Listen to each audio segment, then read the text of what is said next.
नमस्कार. ट्रेडिंग शाळा स्वरूप या चॅनलमध्ये तुमचं पुन्हा एकदा स्वागत आहे. आजच्या व्हिडिओमध्ये आपण समजून घेणार आहोत एक्सपायरी डेला मार्केटचं बिहेवियर कसं असतं किंवा एक्सपायरी डेला ऑप्शनमध्ये बिहेवियर कसं असतं जेव्हा आपण ऑप्शन बाईंग करत असतो. त्याबद्दल आपण या व्हिडिओमध्ये समजून घेणार आहोत. जेव्हा आपण ऑप्शन बाईंग करत असतो तेव्हा आपला ऑप्शन चार्टकडे लक्ष असला पाहिजे. म्हणजे ऑप्शन चार्टमध्ये प्रीमियममध्ये कशी वाढ होत आहे, एक्सपायरी डेच्या दिवशी प्रीमियममध्ये कशी वाढ होत आहे किंवा कसं ऑप्शन कमी होत आहे किंवा नॉर्मल डेच्या दिवशी ऑप्शनमध्ये कशी मुवमेंट होत आहे, या सगळ्या गोष्टी तुम्हाला माहिती असणं गरजेचं आहे. आणि आजच्या व्हिडिओमध्ये आपण स्पेशली एक्सपायरी डेच्या दिवशी ऑप्शन चार्टमध्ये बिहेवियर कसं असतं किंवा मुवमेंट कशी असते हे समजून घेण्याचा प्रयत्न करणार आहोत. ओके, सो समजा निफ्टीची एक्सपायरी ट्यूजडेला आहे आणि म्हणजे निफ्टीची वीकली एक्सपायरी असते प्लस मंथली एक्सपायरी पण असते आणि बँक निफ्टीची मंथली एक्सपायरी असते जी ट्यूजडेला असते. ओके, सो समजा आज ट्यूजडे आहे आणि आज समजा निफ्टीची एक्सपायरी आहे, तर त्यावेळी ऑप्शनमध्ये कशी मुवमेंट होते हे आपल्याला माहिती असणं गरजेचं आहे. तर एकतर एक्सपायरीच्या दिवशी 100%ने तुम्हाला ऑप्शन प्रीमियम वर जाऊ शकतो किंवा 100%ने खाली होऊ शकतो किंवा 0 होऊ शकतो. ओके, सो मोस्टली एक्सपायरी डेच्या दिवशी काय होतं तर तुमचं जे प्रीमियम असतं ते हळूहळू कमी होत जातं. कारण का, तर टाईम डिकेमुळे. ओके, जसजसा तुमची एक्सपायरी जवळ येत जाते तसतसे तुमचे ऑप्शन प्रीमियम हळूहळू कमी होत जातात आणि एक्सपायरीच्या दिवशी ते 0च्या जवळ जातात. ओके, सो हे नॉर्मल मार्केटचं बिहेवियर आहे. पण त्या दिवशी जर मार्केटमध्ये अचानक सडन मूव्ह आला तर एक्सपायरीच्या दिवशी ऑप्शनमध्ये एक मोठा मूव्ह होतो. ओके, बरेच लोक झिरो टू हिरोच्या प्रोग्रामच्या नादी लागतात आणि त्यांना असं ते काय करतात की डीप आउट ऑफ द मनी जाऊन कमी प्रीमियमवाले ऑप्शन बाय करतात. आता कमी प्रीमियमवाले ऑप्शन बाय करतात म्हणजे काय, ज्याची प्रीमियम प्राईस ऑप्शन चेनमधली समजा डीप आउट ऑफ द मनीची समजा ₹5 आहे, ₹2 आहे किंवा ₹10 आहे, असेवाले प्रीमियम बाय करायचा प्रयत्न करतात. आणि त्याच्यामध्ये मोठ्या लॉट्सने, कारण ₹5 आहे म्हटल्यानंतर तुमच्याकडे पैसे जास्त असतात आणि तुम्ही ₹5 आहे म्हटल्यानंतर कमी प्राईस मिळते म्हणून तुम्ही जास्त लॉट बाय करतात आणि मार्केटमध्ये मुवमेंट होतच नाही. एकतर मार्केट साईडवेज राहतं किंवा तुमच्या अपोजिट डिरेक्शनने जातं आणि ते ₹5चे कधी 0 होतील तुम्हाला कळणार पण नाही. आणि बरेच लोक त्याच्या नादी लागतात आणि काय करतात तर ₹5चे एक्सपेक्टेशन ₹100 कधी जाईल, ₹200 कधी जाईल, या आमिषापोटी किंवा या भुकेपोटी माणसं म्हणजे काय करतात लोक, तर प्रत्येक एक्सपायरीला जाऊन मल्टिपल म्हणजे खूप सारे लॉट बाय करतात आणि अननेसेसरी लॉस देऊन बसतात. सो आपल्याला झिरो टू हिरो या प्रोग्रामच्या मागे नाही लागायचं आहे. ओके, कारण ते लक फार कमी लोकांच्या नशिबी असतं. जर तुम्हाला प्रॉपर ट्रेंड माहीत असेल किंवा तुम्ही जर एक्सपिरियन्स लेवलला असाल तर तुम्ही करू शकता. पण जर तुम्ही बिगनर आहात, तुम्ही अजून लर्निंग फेजमध्ये आहात, तर या गोष्टींच्या नादी लागू नका. ओके, आता एक्सपायरीच्या दिवशी मी तुम्हाला पुन्हा सांगत आहे की एक्सपायरीच्या दिवशी प्रीमियम फास्ट का मूव्ह होतात. एक म्हणजे टाईम डिके. जसं मी तुम्हाला म्हणालो की टाईम डिके, जसजसा तुमचा टाईम कमी होत जातो तशी तुमची ऑप्शनची प्राईस कमी होत राहते. ओके, आणि मार्केट जर साईडवेज, आता ऑप्शन बाईंगमध्ये कसं आहे, ऑप्शन बाईंगमध्ये नॉर्मली तुम्ही पैसे कधी कमवता, जर मार्केट ट्रेंडिंग असेल किंवा मार्केटमध्ये एक मोठा मूव्ह होत असेल तरच आपण ऑप्शन बाईंगमध्ये पैसे कमवत असतो. कारण मी तुम्हाला या आधीच्या व्हिडिओमध्ये पण म्हणालो होतो की ऑप्शन बाईंगमध्ये 33% विनिंग प्रोबॅबिलिटी असते, वेअरएज सेलिंगमध्ये 66% प्रोबॅबिलिटी असते. ओके, सो ऑलरेडी 33%च प्रोबॅबिलिटी आहे. सो तुम्हाला पेशन्स ठेवून जेव्हा तुमचा प्रॉपर ट्रेडचं सेटअप असेल, जेव्हा मार्केटमध्ये मुवमेंट असेल, जिथं प्रॉपर ब्रेकआउट असेल, तेव्हाच तुम्हाला ऑप्शन बाईंगमध्ये बाईंग करायची आहे. ओके, तुम्ही प्रत्येक ठिकाणी जर उठून बाईंग करत असाल तर तुम्हाला तेवढं प्रॉफिट होणार नाही. कारण मार्केट एक सायकलमध्ये चालतं. मार्केट ट्रेंडिंग चालतं, मग साईडवेज जातं, मार्केट होल्ड करतं आणि मग पुन्हा ब्रेकआउट किंवा ब्रेकडाऊन करतं. ओके, सो त्याच्यामुळे आणि मोस्ट प्रोबॅबली मार्केट हे साईडवेजच्या फेजमध्ये असतं. ट्रेंडिंग हे फार कमी वेळा असतं, बरोबर. सो तुम्हाला साईडवेज मार्केटमध्ये ऑप्शन बाईंगमध्ये पैसे कमवणं फार अवघड आहे. साईडवेज मार्केटचा कोणाला फायदा होतो, जे ऑप्शन सेलर आहेत त्यांना फायदा होतो. ओके, सो आपल्याला काय करायचं आहे, जेव्हा पण कधी स्ट्रॉंग मुवमेंट होत असेल, जिथं स्ट्रॉंग ब्रेकआउट असेल, तेव्हा तुम्ही ऑप्शन बाईंगमध्ये करू शकता. आणि ऑप्शन बाईंगमध्ये ज्या दिवशी एक्सपायरी डे असते तेव्हा समजा तुमची आता एखादा ॲट द मनीची प्राईस समजा 100 रुपये ऑप्शनच्या इनमधली, ओके. आणि तुम्ही त्या दिवशी समजा बाय केला त्याच्यामध्ये, ओके. आणि तिथून जर मार्केट तुमच्या स्ट्रॅटेजीनुसार जर ब्रेकआउट नाही केलं आणि मार्केट जर तिथंच टाइमपास केलं, तरी पण म्हणजे मार्केट सेम प्राईजला आहे. म्हणजे समजा आपण कन्सिडर करू निफ्टी आत्ता 25,000वरती आहे. तुम्ही 25,000चा सी बाय केला, त्याची प्राईस आहे 100 रुपये, ओके. 25,000चा सी जिथं तुम्ही 25,000ला बाय केला, समजा मार्केट 1 तास जर मार्केट तिथंच टाइमपास करत राहिलं 25,000च्या आसपास, तर हळूहळू 100 रुपयाची प्राईस 90 होते. अजून पुढचे 2 तास जर तिथं टाइमपास केलं तर तुमची 90 रुपयाची प्राईस 70वर पोहोचते, ओके. म्हणजे मार्केटमध्ये मुवमेंट नाही झाली आहे, पण जस्ट बिकॉज एक्सपायरी आहे त्याच्यामुळे तुमचे प्रीमियम हळूहळू कमी होत जातात. आणि ॲट द एंड जाऊन म्हणजे 3.5 पर्यंत जर किंवा 3.5 पर्यंत, 3.15 पर्यंत, 3 पर्यंत जर मार्केटमध्ये काहीच मुवमेंट नाही झाली किंवा थोडीफार मुवमेंट झाली किंवा मार्केट साईडवेजच राहिलं, तर तुमची ऑप्शनची जी प्राईस आहे ती 5 रुपये, 2 रुपये, 0च्या जवळ पोहोचते, ओके. सो त्याच्यामुळे ऑप्शन बाईंग करताना एक्सपायरीच्या दिवशी तुम्हाला अलर्ट असलं पाहिजे.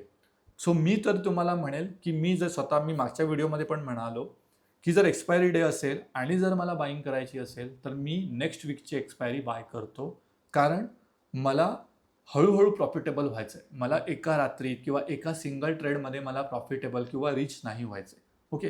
कारण तुम्ही अननेसेसरी प्रीमियम घटून लॉस देण्यापेक्षा तुम्ही नेक्स्ट वीकची एक्सपायरी बाय करा. कारण मार्केटमध्ये तुम्ही किती सेफर आहात, किती तुम्ही तुमचे पैसे वाचवतात, तुमचा फंड तुम्ही किती वाचवण्याचा प्रयत्न करतात, ह्या सगळ्या गोष्टी तुम्हाला मार्केटमध्ये प्रॉफिटेबल करत असते, ओके. सो या गोष्टी तुम्ही लक्षात ठेवा.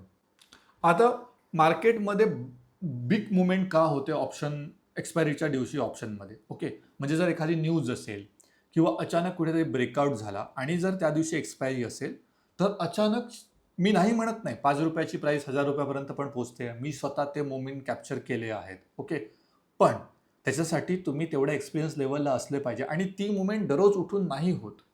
ती एकदा कधीतरी होते आणि ते एकदा कधीतरी होण्याच्या नादात तुम्ही 10 वेळा अशा ठिकाणी ट्रेड करतात आणि तुम्ही लॉस करून बसतात. सो या गोष्टीच्या नादी तुम्ही लागू नका. प्रॉपर जे आपण प्राइस ॲक्शन फॉलो करतो त्याच्यानुसार तुम्ही ट्रेडिंग करत राहा. एक्सपायरीच्या दिवशी बाईंग कधी वर्क करतं, म्हणजे एक्सपायरीच्या दिवशी तुम्हाला ती स्ट्रॉंग मुवमेंट कधी मिळू शकते. न्यूज असेल, जसं मी आत्ता म्हणालो न्यूज असेल, मार्केटमध्ये एखादा स्ट्रॉंग ट्रेंड आहे तर तुम्हाला होतं, किंवा एखादा स्ट्रॉंग एखादा ब्रेकआउट असेल किंवा स्ट्रॉंग रिव्हर्सल असेल तेव्हा तुम्हाला होतं. पण त्या दिवशी तिथं स्ट्रॉंग मुवमेंट झाली पाहिजे, म्हणजे मार्केट 500 ते 1000 पॉईंट मूव्ह झालं पाहिजे, तेव्हाच तुम्हाला तिथं एक चांगलं प्रॉफिट होतं. किंवा सडन मुवमेंट आली पाहिजे, म्हणजे आता समजा 2:30 वाजत आलेत आणि अचानक मार्केटमध्ये जर मुवमेंट आली, त्या केसमध्ये तुम्हाला ऑप्शन बाईंगमध्ये विकली एक्सपायरीच्या दिवशी तुम्हाला चांगलं प्रॉफिट होतं, ओके. पण ही गोष्ट नेहमी घडत नसते, कधीतरी घडते. स्ट्राईक सिलेक्शन करताना जर तुम्हाला करायचंच असेल एक्सपायरीच्या दिवशी, स्ट्राईक सिलेक्शन करताना डीप आउट ऑफ द मनी जाऊन बाईंग करू नका.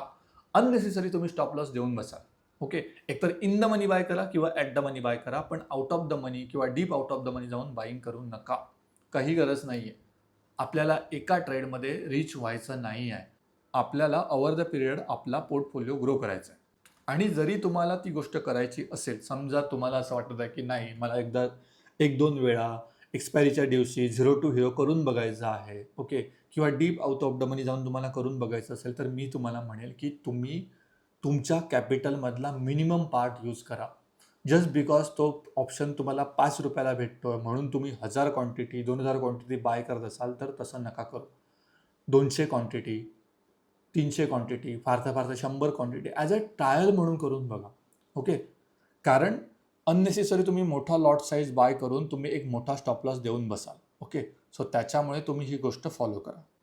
आणि जर एक्सपायरी डेला प्रीमियम कॅप्चर करण्यापेक्षा मुवमेंट कॅप्चर करायचा प्रयत्न करा, कारण एक्सपायरी डेच्या दिवशी मुवमेंट किती तुम्ही कॅप्चर करता ते जास्त इम्पॉर्टंट आहे आणि त्याच्यानुसार तुमची ऑप्शनची प्राईस मूव्ह होत असते, ओके.